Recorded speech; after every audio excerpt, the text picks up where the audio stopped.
Caracas, 10 de abril del 2016, diario La Razón. El artículo de opinión Raúl de Sombra que publica Manuel Malaver en el diario La Razón.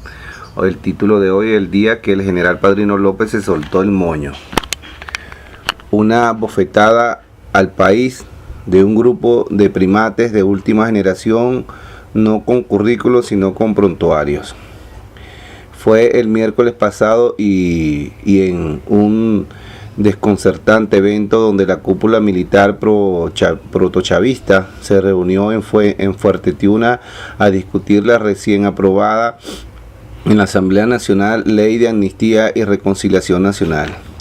El evento, más bien aquelarre, lo presidía quien más podría atreverse: el tristemente célebre ministro de la Defensa, Vladimir Padrino López, al cual, si se le pueden cuestionar razonablemente sus soles de general, no el eclipse de ser un soldado raso, bajísimo y astuto del difunto presidente, del indocumentado y de cabello,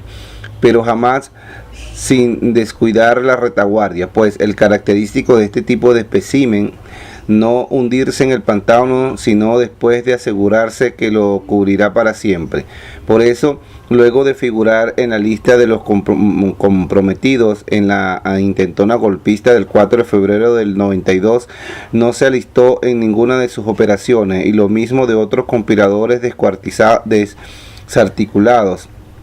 Pudo seguir su carrera en la cuarta sin que le picara ni coquito. Hay quien dice, sin embargo, que no fue culpa suya desactivarse en la fatídica madrugada, sino que, siendo plaza como capitán del batallón Bolívar Caracas, se quedó esperando órdenes que nunca llegaron del jefe de la unidad, un comandante Quintero. Se conoce poco o nada de sus actuaciones y ascensos en el chavismo temprano y medio, aunque corrían rumores veces que hablaban de un perfecto equilibrista cuadrado con el proceso, es cierto, pero sin olvidar que la oposición podía investir y entonces el Padrino López presentarse como un salvador de la democracia. Lo que sí está documentado es que el conato de golpe de Estado del 11 de abril del 2002 lo encontró en Fuerte Tiuna como comandante del batallón de infantería Simón Bolívar, el mismo 4F, sino sin que resulte claro cuál fue su rol en la restitución del difunto. Si bien el caudillo lo nombró poco después jefe de Estado Mayor Conjunto de la Región Estratégica de Defensa Integral Central, un nombre kilométrico para acciones decimométricas, donde lo sorprende la victoria del Centauro de Sabaneta en el referéndum revocatorio del 2004 y el viento de cola que tomó al chavismo en el inicio del ciclo alcista de los precios del crudo, pero sin que Padrino López,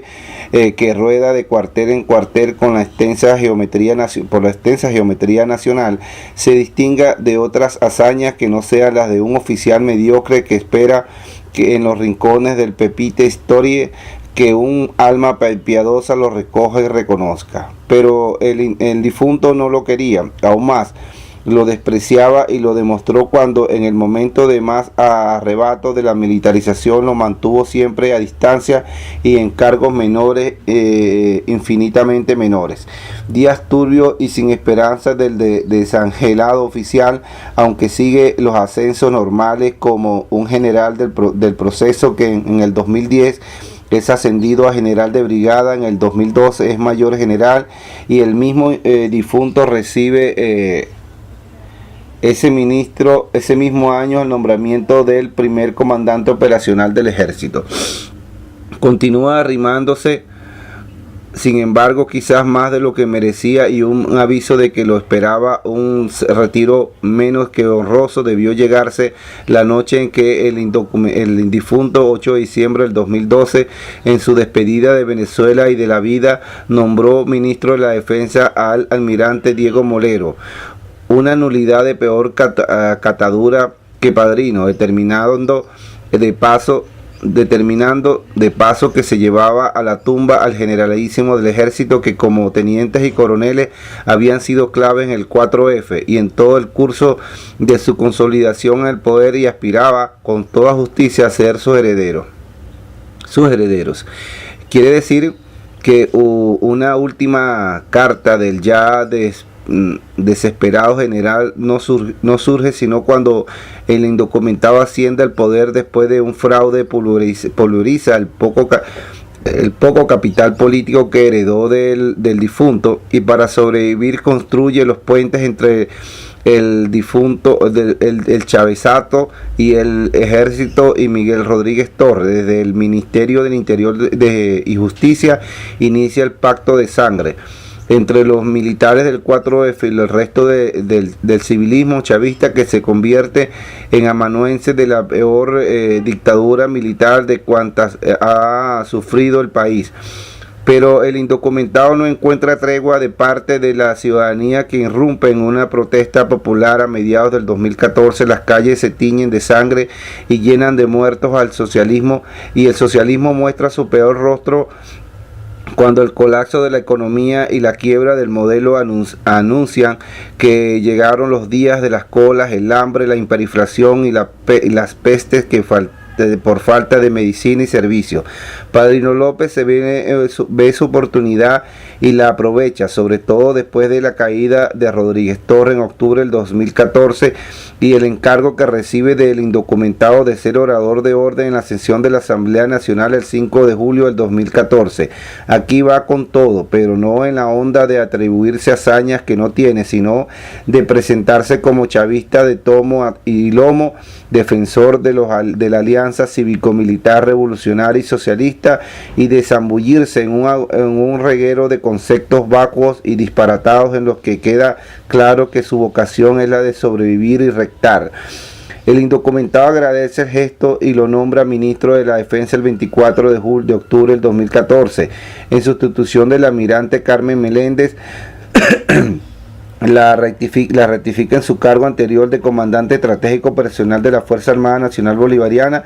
y ha sido una figura excusable en el proceso del asalto a Venezuela por una élite de militares corruptos y narcotraficantes, para los cuales Venezuela pasó a ser no ya una hacienda, porque destruyeron el aparato productivo agropecuario, y mucho menos una gasolinera porque destruyeron a PDVSA, sino una cueva de latrocinios donde además se procesa y transporta cocaína. Recientemente la socióloga y experta militar Rocío San Miguel afirmaba que ya el indocumentado no puede desprenderse de los militares, frase acertada que también podría convertirse en otra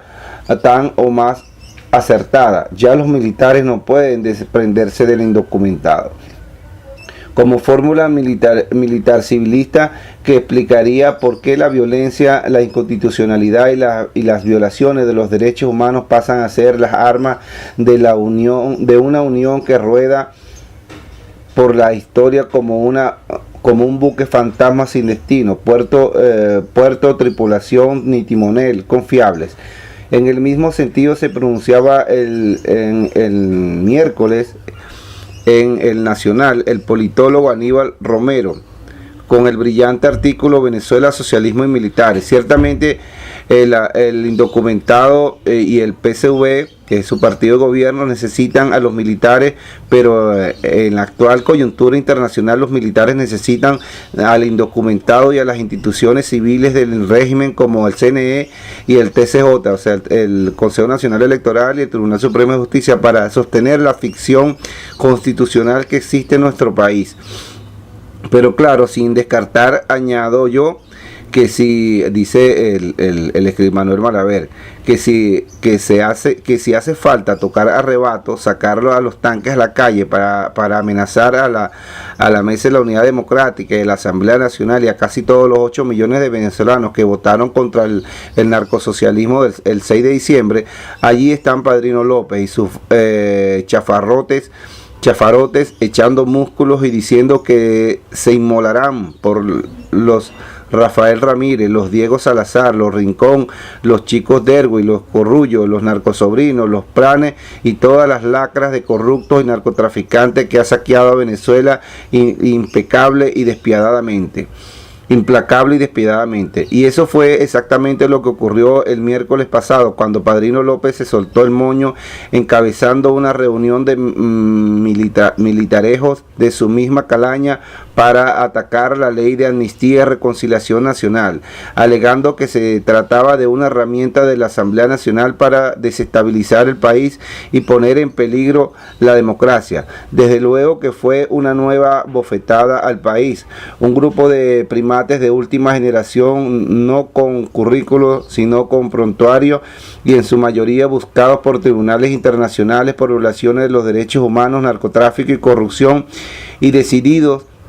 no a ponerse a derecho, sino a cohecho.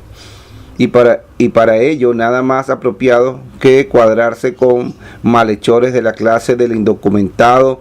Cabello, Carreño, Mota Domínguez, Rafael Gómez, Bielman Mora, Carvajal, etcétera, que ven impasibles cómo se desgarra Venezuela por falta de alimentos, medicina y seguridad, mientras dan el repele de las riquezas nacionales a los nuevos mejores amigos del imperio, los hermanos Castro, para que les paguen con la experiencia de que cómo se sostienen dictadores y delincuentes en el poder. Los auténticos reyes del festín y sus bufones, como la Rábula Hernández Carrá, el desnaturalizado Roy Charlton y el tránsfugas de todos los partidos, ideologías, lugares, iglesias como Aristóbulo Isturi, Francisco Arias Cárdenas, Calixto Ortega, Mario Isea, Ricardo Sánchez y William Ojeda, para solo recordarnos de unos pocos. Los dueños de un estado fallido y forajido que piensan van a salirse con la suya comprándole chatarra militar a Rusia y China, sin percibir que la ira del pueblo está en ascenso, a punto de explotar y arrasar a los agentes de una minipotencia extranjera, Cuba, que entre otras señales es una ruina. Hasta aquí el artículo de opinión Raúl de la Sombra del periodista Manuel Balaver, consecuente articulista del diario La Razón.